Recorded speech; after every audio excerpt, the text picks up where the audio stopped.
kurtulmasına vesile olmak. Bugünkü yapmış olduğumuz basın toplantısıyla beraber ilk takvimi çıkardık. Gerek Türkiye'de gerçekleştireceğiz. Ve katılımcılarındaki katılımcı ülkeleri tek tek saymak şu an mümkün olmayacak maalesef. Çünkü basının da kendince devam eden bir süreci var, saati var.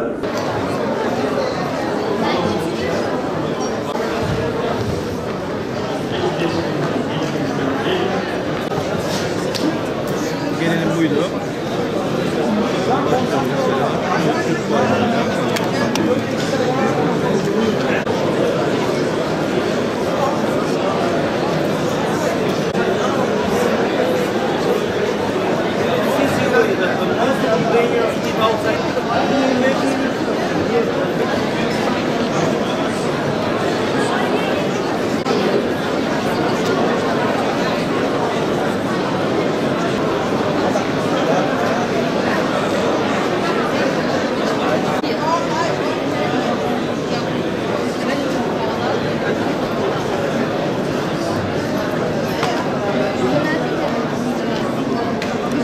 Malumunuz 8 yıldır devam eden bir savaşla karşı karşıyayız. Belki de son 100 yılın en uzun süren savaşıyla karşı karşıyayız. Bu savaşta maalesef 12 milyon kişiden fazla hem iç hem de dış göçle yerinden edilmiş bir insan kitlesiyle karşı karşıyayız. 500 binden fazla insan maalesef bu kirli savaşta öldü. 300 binden fazla insan haklı veya haksız gerekçelerle maalesef tutuklandı ve hapishanelere atıldı. Ve bu sürecin içerisinde de yine insan hakları örgütlerinin çalışmaları neticesinde tespit edilebilen 7.000'den fazla kadın ve çocuk hala hapishanelerde işkence ve zulüm altında maalesef yaşamaya devam ediyor. Vicdan Hareketi şu an 110 farklı ülkede sivil toplum örgütlerinin destekleriyle, katılımlarıyla kurulmuş olan bir ses. 2000'den fazla STK'nın destek vermiş olduğu bir ses. Binlerce aktivistin, insan hakları savunucusunun destek vermiş olduğu bir ses. Bu anlamda bu sesimizi dünyanın farklı coğrafyalarına taşıyan basın mensupları arkadaşlarımıza hasreten teşekkür ederim. Dünyanın dört bir tarafından gelen değerli misafirlerimize hoş geldiniz diyerek başlamak isterim. Ve bütün dünyanın dört bir tarafından bizi destekleyen, Suriyeli kadınların özgürlüğünü isteyen vicdanların sesini yine dünyaya ulaştıracak olan değerli medya mensuplarına da teşekkür etmek istiyorum. Vicdan Hareketi'nin 20 Şubat çağrısı aslında bundan sonra yapacağımız birçok aktiviteye de esenlik verecek olan çağrımızı ben inşallah takdim edeceğim.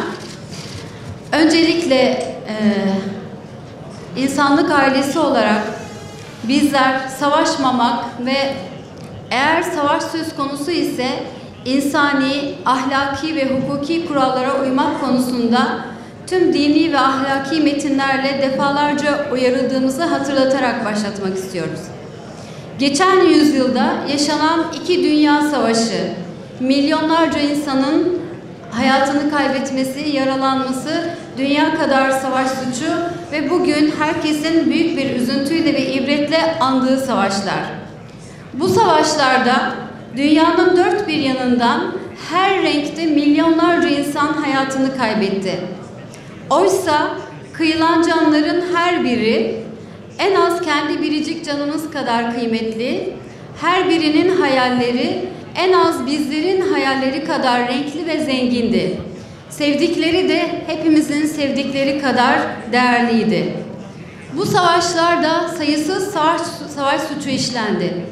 Bir daha asla bu acılar yaşanmasın diye neredeyse yeryüzündeki her evden, her sokaktan, her camiden, her kiliseden, her sinagogdan dualar göğe yükseldi. Birleşmiş Milletler kuruldu. Nice uluslararası anlaşmalar ve insan hakları belgeleri imzalandı. Ama ne savaşlar bitti ne de çekilen acılar son buldu. Yeryüzünün gördüğü bir başka acımasız savaşta Mart 2011'de Suriye'de başladı. Suriye'de 2011 yılından bu yana 450 binden fazla insan hayatını kaybetti. Daha fazlası kayıp ve yaralı olarak 11 milyondan fazla insan da iç ve dış göçe maruz kaldı. 10 binlerce insan hapishanelere ve aynı amaçla kullanılan hangarlara, okullara, depolara doldurularak akıl sınırlarını zorlayan zulümlere maruz kaldılar ve hala kalmaktadırlar. Maalesef bu savaşta sivillerin korunması mümkün olmamış, kadın ve çocuklar da hayatını kaybetmiş ve hapsedilmiştir.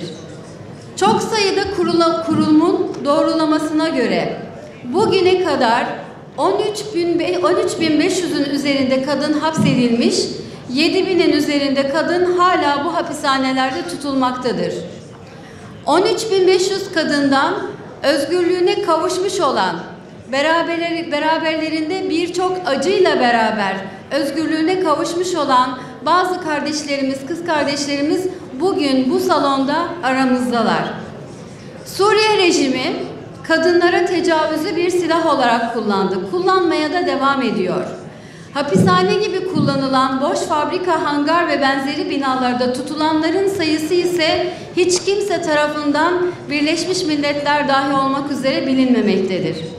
Bazı kadınların hamileyken alındığı, tutuklu oldukları yerlerde doğum yaptığı, bazı kadınların evlerinden çocuklarıyla birlikte alınarak bu hapishanelerde tutulduğu da hepimizin malumudur. Tüm bu yaşananlar dünyanın dört bir yanında vicdan sahibi insanları derinden üzmüş ve isyan ettirmiştir.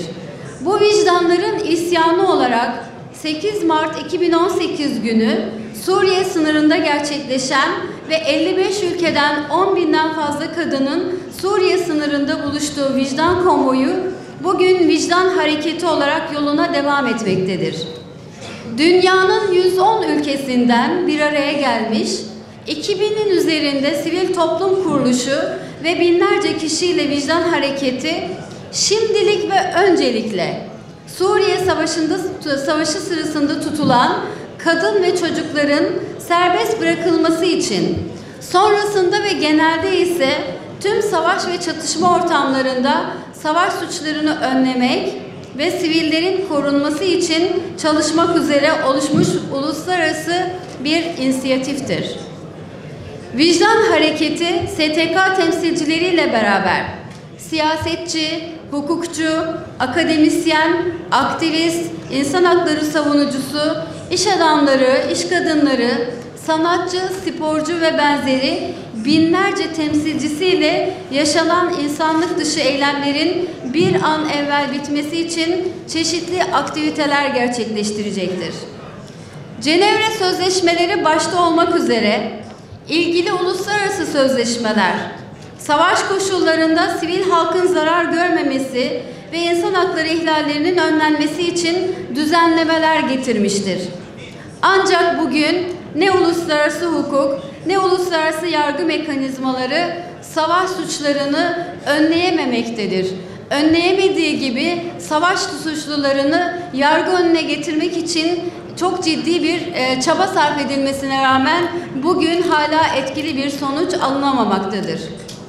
Bizler vicdan hareketinin tüm bileşenleri olarak, destekçileri olarak hukukun etkisinin ve adaletin tecellisinin kamu vicdanı yani insanlık vicdanının harekete geçmesiyle mümkün olabileceğine inanıyoruz. Hepimiz biliyoruz ki barış hangi dilden, hangi ırktan olursak olalım hepimiz için hayırlı olandır.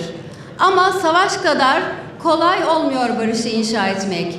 Yine de savaşın da bir hukuku olsun, vahşileşmenin önüne geçilsin istiyoruz. Çünkü insanız ve insana yakışanı yapmak istiyoruz. Savaşın bir hukuku, bir ahlakı olmalı diyoruz. Bunun için dünyanın dört bir yanından bir araya geldik. Biz Suriye zindanlarından yükselen sessiz çığlıkları duyan insanlık vicdanıyız.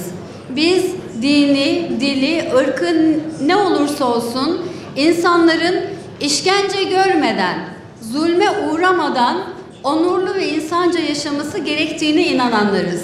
Biz Suriye Savaşı'nda zalimce hapsedilen her mahpus çocuk ve kadının özgürlüğü için yeryüzündeki tüm insanların kalbinden ve dudaklarından yükselen duaların ve kelimelerin ta kendisiyiz. Ve bu sebeplerle biz hemen şimdi Suriyeli mahpus kadın ve çocukların hiçbir pazarlık konusu yapılmadan şartsız, koşulsuz bir şekilde serbest bırakılmalarını istiyoruz. Tüm insanlığı savaşlarda kadın ve çocukların korunması için etkili tedbirler almaya davet ediyoruz. Başta Birleşmiş Milletler ve İslam İşbirliği Teşkilatı olmak üzere tüm uluslararası mekanizmaları, Türkiye, Rusya ve İran başta olmak üzere gücü ve inisiyatifi olan tüm devlet liderlerini bu konuda çaba sarf etmeye davet ediyoruz. Dünyanın dört bir yanındaki tüm vicdanları bugünden itibaren ses yükseltmeye, son Suriyeli kadın ve çocuk özgür oluncaya kadar eylemlerle, sosyal medyada yapabileceğimiz her yerde vicdanımızın sesini yükselterek bundan sonra çok ciddi ve çok sayıda aktivite yapmaya davet ediyoruz. Katılımınız ve desteğiniz için özellikle çok uzaklardan gelen tüm misafirlerimiz için tekrar teşekkür ediyoruz. أنا عندما اعتقلت لا أحد من الخارج يعلم أين أنا. أهلي كانوا مفكرين إنه أنا تم قتلي ومتت، وأنا أيضا في داخل السجون لا أعلم أي شيء يحدث خارج هذه الجدران. هي حالة اختفاء قسري وليس حالة سجن فقط احتجاز حرية، وإنما إخفاء بشكل كامل. كنا ندخل يتم إدخالنا إلى السجون بأرقام وليس بأسماء. لماذا أرقام؟ حتى يتم التمويه أكثر ويعني إخفاءنا بشكل أكبر، وكان يمنع أن نتحدث فيما بيننا كمعتقلات بأسمائنا وإنما بأرقامنا. أنا كنت أحمل الرقم 291 وهذا من أجل في حال خرجت أي معتقلة لا تستطيع أن تذكر من يوجد في السجن، فهي حالة اختفاء قسري كامل. كنت في المعتقل، تم اعتقالي أنا وزوجي فقط على خلفية نشاطنا السلمي في سوريا.